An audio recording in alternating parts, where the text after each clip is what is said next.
There he is. What's up, man? What is going on, my brother? What is up, man? Sorry for the delay, man.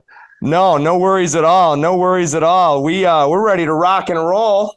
I'm ready to do it. You ready to dance, Suga? I'm ready to dance. Yes. So, ladies and gentlemen, my next guest, a former junior college national champion.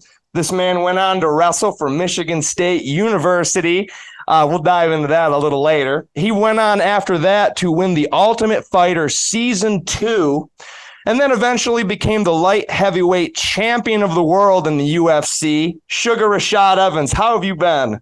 Oh, my brother, I've been great, man. Just taking it one day at a time, man. That's the best you can do these days, you know? Oh, absolutely. No doubt about that at all. My man, recently I've seen that you just launched a podcast with former NFL quarterback Jake Plummer. Umbo? Is it called Umbo? Yeah, Umbo. Yep. Umbo. We'll put the link right here. You've got to check that YouTube channel out. These guys are just pouring the greatest wisdom for all of us to hear. It's crazy. Former fighter, former NFL quarterback. What led you guys? First of all, how do you know Jake Plummer? And what made you guys decide to launch this podcast? Well, Jake and I, we came together through the third person who's a founder and partner with Umbo. His name is Dale Jolly, and Dale has been a really big part of me in my transitioning from being a professional athlete just to the rest of my life. You know, we've sat in ceremony many times, and it's been really a good place of growth, you know, and Jake was on the same path, and we our paths met, and, you know, we had a very similar interest with the plant medicine and really wanted to dive into the plant medicine world and really start to give some of the benefits back, or just kind of educate people on the benefits of some of these medicines that we've been able to use. That's been a game changer for both of us. That's amazing. That is absolutely amazing. And again, you guys, you got to listen to it. I've been listening to the episodes, and the things that you guys are saying are phenomenal. Whether you're an athlete or not, or just someone trying to level up your game, you've got to check it out. My man, are you coaching? Are you coaching MMA too, or? Yeah, I'm coaching MMA too. You know, I have 3 guys that I work with consistently, and they're all family. You know, I got my nephews, 2 nephews that live here, and my godson. He fights in the LFA next week, September 15, in my hometown, Niagara Falls, New York. So it's going to be a pretty big event. But yeah, I can't stay away from the sport, man. It like when I try to get out, it just pulls me right back in, man. You know, so I enjoy it. Well, one of the best, man. I mean, I can't. I'm not surprised. I'm not surprised that it keeps pulling you in. I mean, you're phenomenal. This is Devin Smith, your godson that's fighting on yeah. Devin Smith. He's Devin the Prodigy Smith, and he's just that, man. He's a prodigy. He's phenomenal. He's had his bumps on along the way, but I feel like that was more of just a focus and just kind of not really understanding or really having that drive that you really need to make it to the next level. But now I feel like he's kind of figured some things out, and he's ready to go. Yeah, I believe it. You know, I was fighting for a few years. I had one pro fight before COVID struck, and I'm telling you, sparring with Devin Smith was not fun. That dude, I mean, he's just got so many tricks, and he obviously loves and looks up to you. There's no one else better to look up to. I mean, for real. So I'm really excited to see what he does. And we're going to talk about those losses and how you evolve from them here in a minute. But before we get to that, you know, I was just talking to a few of my teammates recently about, you know, getting your hands taped in the locker room. It is before you fight. Like, yeah. I thought I had an idea, but my first fight, dude, I'm not even kidding you. I had to call Randy Couture. I was shaking. I was pissing myself. I was like, oh my God, this is actually happening. And Coach Joaquin was wrapping my hand, and I was like, my heart, I was like, holy crap, I'm about to get in a cage with a full grown man who's about to throw fists in my face. This is nuts. So with that said, the courage that it takes to step in the cage is something else. And when I see people that lose, or you know, a big match or something, and the trolls online that just you and the comments are so nasty and unbelievable, dude. I mean, it's they're relentless. What message do you have for trolls like that just are waiting for someone to fall for their opportunity to jump on and just talk the biggest crap? Well, let me go back a little bit because you said a couple of names that kind of excite me. I mean, please you know, go. Joaquin Rodriguez is a huge reason, you know, behind my success. You know, I started working with Joaquin when I came off the Ultimate Fighter show, and he was my boxing coach. And to watch where he's come from just being that boxing coach to where he is right now and being a full MMA coach and understanding the intricacies of MMA is absolutely phenomenal. And when you said you called Randy Couture, man, there's nobody else better. There's nobody else better, man. Yeah, I needed him. I needed him so bad that night. Yeah, I was sweating bullets. Randy has the best sage advice ever, man. He's awesome. So, you know, having that situation, you know, where you lose a fight, it's a very difficult thing because as you were kind of saying, just wrapping your hands alone, you feel the psychological weight of it all on you. And it's like, man, I'm physically feeling fine, but something else is happening, and it's happening between the ears, and it's really hard to manage what's happening between the ears and what's going on with the heart and how it's just racing and how you're on that roller coaster. That is a scary ride to ride. It's scary as shit, but once you ride it and you've been successful riding it, you can't wait to get back on it until it's time to get back on it. Until it's time to get back on it. Yes. So, yeah. Yes. So I totally understand. But, you know, I've had my share of tough losses and, you know, getting my teeth kicked in by those from the outside watching. And one thing I've always tried to tell myself is that, you know, these people don't truly know me. And what they're doing is they're talking about a character in which they think they know, you know, and I had to accept it. You know, I had to accept it. I had to just kind of be like, you know what, it's part of the game. But those people who do that, you know, they may never know what it's like to have that feeling. They may never know what it's like to be at such a place in your mental space where you're uber confident in 1 second, and then in the very next confident, you're super, you know, you're feeling super vulnerable. You know what I'm saying? You have these contradictory feelings. But somewhere in between there is this feeling of life that is really hard to capture and really hard to encapsulate in words. It's just this feeling that just runs through you that makes it all worth it, that makes it worth trying it again. And I feel sorry for those people who never have that feeling, because in those moments, in that time where I felt that feeling, it's when I felt most alive. It's what kept me fighting a little bit longer than I should have. But at the end of the day, it's part of the sport that really makes it truly what it is. And to those people, you can never satisfy those people. Those people will always find something to say because it's something that they're lacking in themselves. And a lot of times they don't really know that they're lacking it, but they feel something, and talking about you maybe makes them feel better. Isn't that something?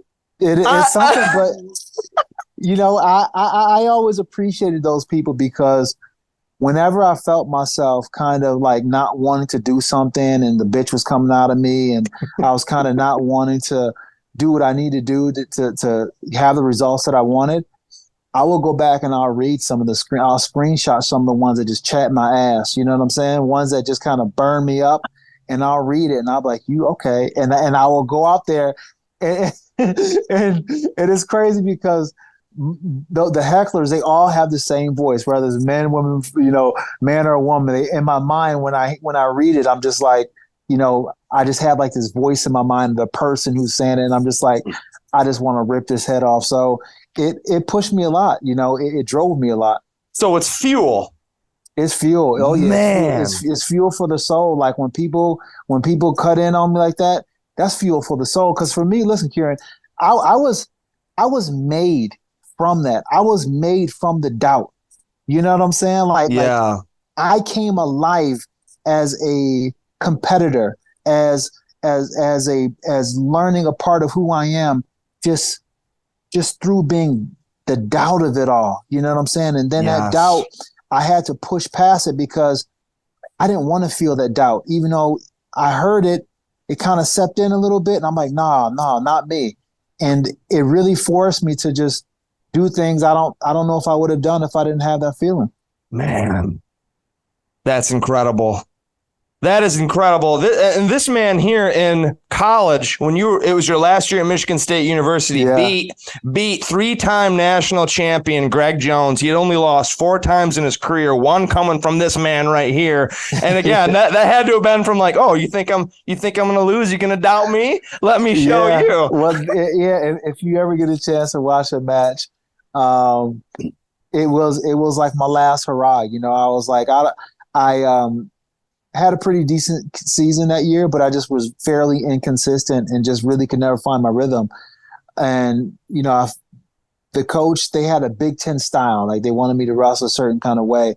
And I just never really felt comfortable wrestling that way. So it was pretty much my last match, and they were kind of reading me my rights prior far as like, you know what I'm saying, give me my eulogy. Hey man, you had a great career, you know, maybe, you know, you could do it at the next level or whatnot. And I was like, I'm gonna win this match, man. And I just went out there and I went out there and I danced on them. I moved. I was shaking my shoulders. I was out there just having a freaking blast. I was like, if I'm gonna lose, I'm gonna lose having the most fun that I ever had in a match. And I went out there and did that. And you beat him. And I won. That's awesome. That is awesome. Now, one thing that stings, it still stings with me, and a thing that you and I have in common is we lost in the blood round. We lost in the blood round. And to a Buckeye nonetheless. And I'm like, oh man, it's just a horrible feeling. Did that light a fire in you and launch you into the second season of The Ultimate Fighter, in which you eventually won?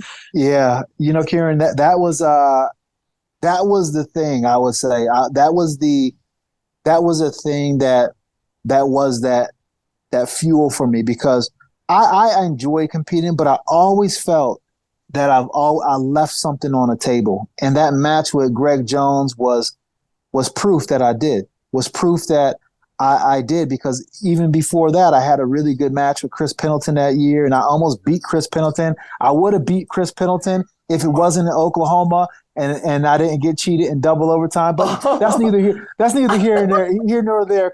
Chris and I joke about that all the time. But I felt like I had that ability to be really good, but I just never was able to show up when I needed to show up. So I was like, you know what? I want to compete again.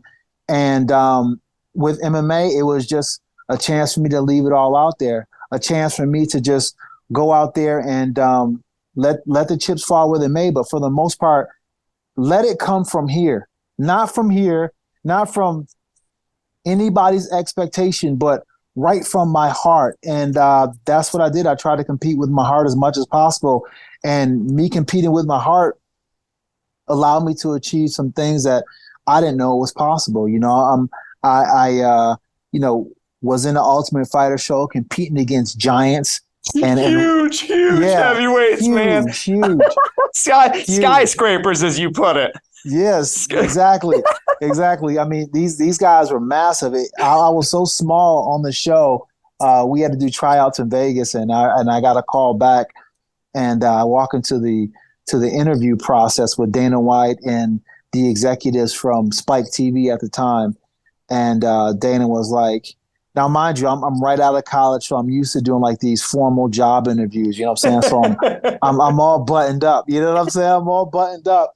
And as soon as I get in, he just starts cussing at me. He's like, you gotta be fucking kidding me.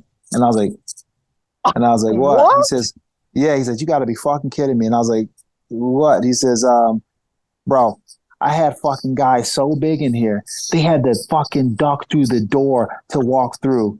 Now you fucking 5'0", Cuba Gooding Jr. looking motherfucker, you're going to get on my show and you're going to get your fucking ass beat. I'm going to have a boring episode. You know why?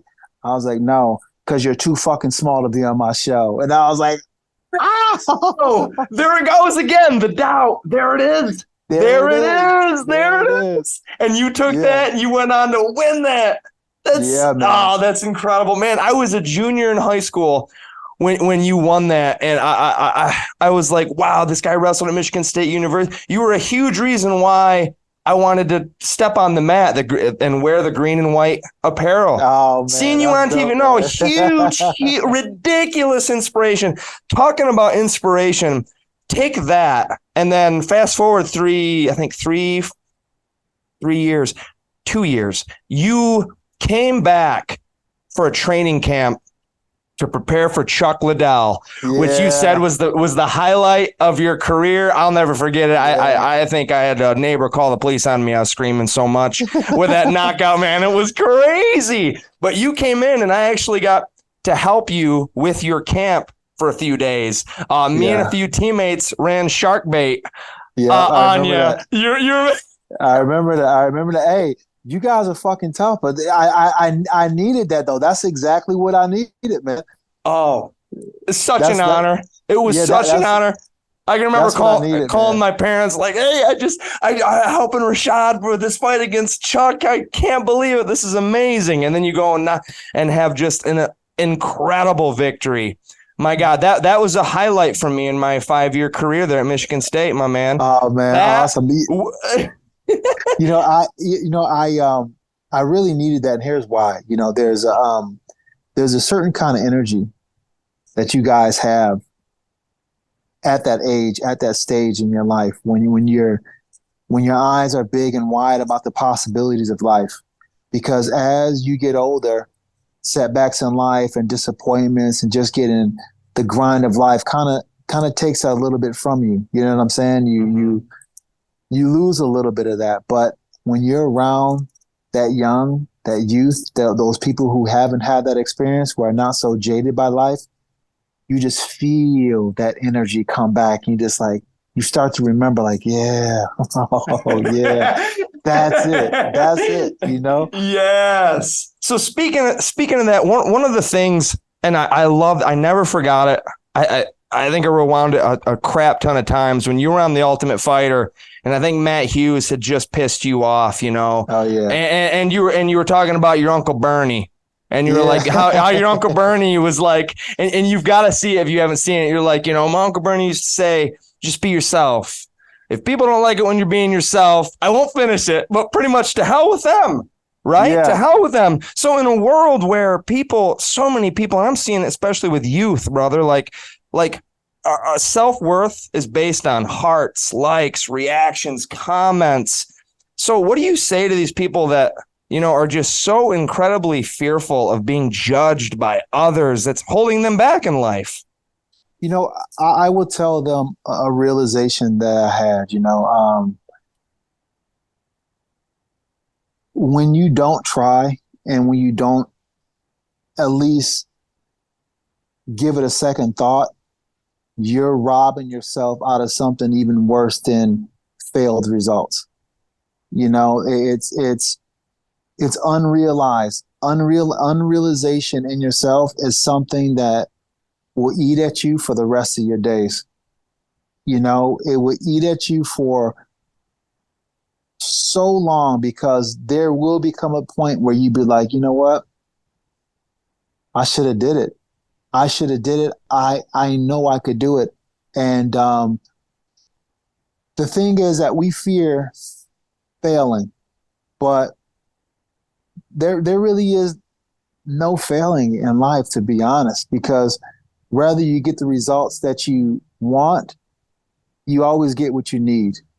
You always get what you're supposed to have, and there's something in that for you. There's something in it for you that is going to make you a better person. And I started to change my way of thinking, and that things happen to me instead of happening for me. Now I think things happen for me. No matter what the situation is, I try to find why this happened for me rather than happen to me. What a mindset. What a mindset, and that's attaining that mindset. I mean, it makes me think of parents. You know, I've known so many athletes, Rashad, like phenomenal, phenomenal athletes that never went anywhere and they were always down, and largely because of their parents. Like I would Yeah. hear their parents talk down on them, like, "Oh, you're this," and hammer them down. I've never understood it. It's insane to me. What are your thoughts on that? Because parents can be, and I talk about it all the time, like parents putting way too much pressure on their kids. I've had these conversations with guests previously. What are your thoughts on that? And were your parents supportive, like instrumental to your success growing up? What did that look like? I would say they were, in the best possible way, and I say that because they weren't on me. They gave me the support I needed, but they backed off. You know what I'm saying? They backed off and allowed me to just do my thing or not do it. But at the end of the day, they always told me that if I start something, I gotta finish. I gotta finish. There was no quitting. There was none of that. And my mom was all for me getting the discipline I needed from sports, to the point where I was trying to quit wrestling because I hated wrestling, and and the wrestling coach, he seen that I had talent. He seen that I was pretty good, so I would skip wrestling practice after go to school and just didn't go to wrestling practice afterwards.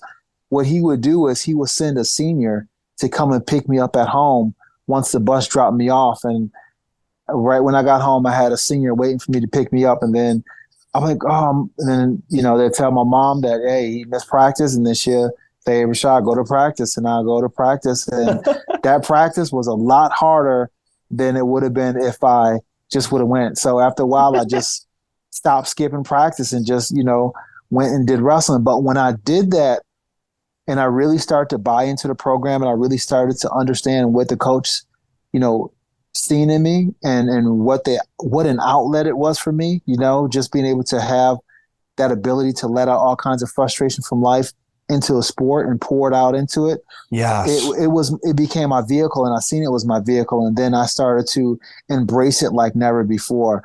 And it was,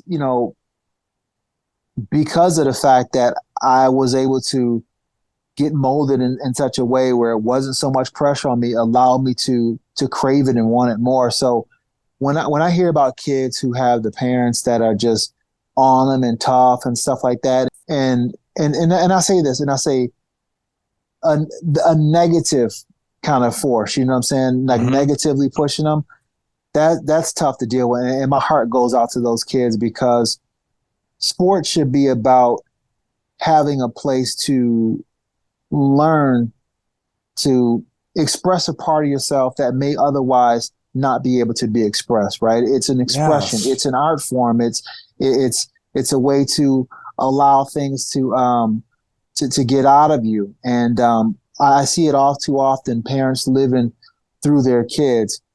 But I also have seen parents push their kids and them not seeing the benefit in it at the time. But like my coach, who's seen it in me, he pushed me and he drove me, and eventually I was able to see it. So then he didn't need to do it anymore. You know what I'm saying? So it's it's a thin line, to be honest. It's a thin line. But as a kid, I guess it all depends on the kid. You know what I'm saying? Yes, 100%. Now, as a father yourself, Yeah. with all of your accomplishments, all your losses, failure, I mean, everything that you have endured. I know this is a tough question because I'm sure there's a ton of values that you're going to instill into your kids. But if you could choose, what is one of the most important lessons that you feel you can teach your children to deal with life, or in any regard in that matter? I would say the most important lesson I would teach that I try to teach my kids is learn who they are. Get in touch with who they are, because once you get in touch with who you are and you're comfortable in your own skin, you have a leg up on, I'll say 85% of the people, because a lot of times people, they feel uncomfortable with getting to know themselves. They feel uncomfortable looking at themselves. And a lot of times people don't realize that they're such a stranger to themselves. We live in a society, in a world where everything is voyeuristic. Everybody's eating off everybody's plate, proverbially speaking. They're eating off of everybody's plate, and no one is really looking to see what they have and, what treasures they have within them. You know what I'm saying? And that's the thing. We're so busy looking on the outside and looking at everything else that we often don't see, and we often neglect the very thing in us that will bring us the biggest, the most happiness in our life, and I feel that my kids have done such a great job with just really just getting in touch with themselves and being comfortable in their own skin. I have a 24-year-old, and she's, well on her way in adulthood, and just, a phenomenal young lady, and just, very accountable, got a huge heart. And I have a 16-year-old son who's, making his way in the sports world, and he's a wrestler, and he's super based. He's super based, very smart, very articulate, and he's uber confident. He's got this confidence, and he has his love for himself. And I have a daughter who's 14 years old, and she's the same way. She's very confident. A very phenomenal softball player, but she's tapped into herself, and it's one of those things that I feel like it gets overlooked. It gets overlooked with teaching the kids of just, there's so many things that you want to show them. There's so many things that people, you want to instill in them. But I feel like a lot of times people forget to just connect with that part of themselves and teach their kids to connect with that part of themselves. Ladies and gentlemen, you just heard it from literally one of the best MMA fighters ever. One of my heroes, former Michigan State Spartan, Rashad Evans. Brother, thank you so much for coming on here and giving us an opportunity to talk. This has been a joy. I could literally go on for hours. Oh man, I appreciate you, buddy. I really do, man. And I love what you're doing. I think that, these kind of messages and being able to have these places where, kids or whoever or people who of influence can come and just check it out. Because the thing about it is that maybe I said something that can resonate with some people, and life is a journey and such where, you can hear it over and over from one person, maybe a parent, and then you hear from somebody else, and it's like, I get it. It makes sense now. So if I can be that to somebody, if I can be that light for somebody, then I'm all for it. And I appreciate you giving me the opportunity on your platform to speak. My man, it's an honor. It's an honor. Ladies and gentlemen, episode 5 with Suga Rashad Evans. Please like and subscribe. Share this channel. You don't want to miss Umbo, because again, there's a lot more where this came from. This man is just full of wisdom, so you do not want to miss that. Until next time.